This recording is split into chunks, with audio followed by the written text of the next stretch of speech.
Kuna mambo mengi yanaweza kawa yanaendelea katika maisha yako, unafikiri kwamba labda ni mipango ya Mungu au mambo yanatokea tu kwa bahati, aidha nzuri au bahati mbaya, lakini kumbuka jambo hili kwamba shetani anao ufalme. Kwa maana nakuambia kwamba ufalme wa shetani ni ufalme ambao uko ordered, na ngazi ya kwanza ya kumshinda shetani sio shetani aliye mbali, bali ni shetani aliye katikati yako, ama zaidi aliye ndani yako, kwa sababu huyo ndio mtu mwenye nguvu. Biblia inasema kwamba ana nguvu, au ni bora zaidi yule mtu ambaye anaweza akaitawala roho yake kuliko mtu anaweza akauteka mji.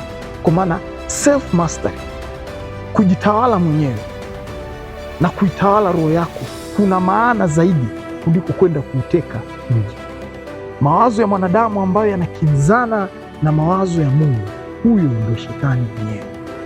Kwa mwanadamu yoyote yule ambaye hujajua mawazo ya Mungu, tayari unaishi katika utawala na ufalme wa shetani.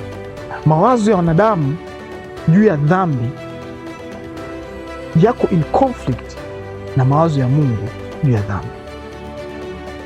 Watu wengi katika dini wamekompliketi sana swala la dhambi kiasi kwamba mpaka wanawachukia na kuwaona wale watu wenye dhambi kwamba ni watu wabaya na ni watu wasiofaa na wataki hata kuwa nao karibu. Ni kwa sababu ya mentality. Hayo ni mawazo ya wanadamu.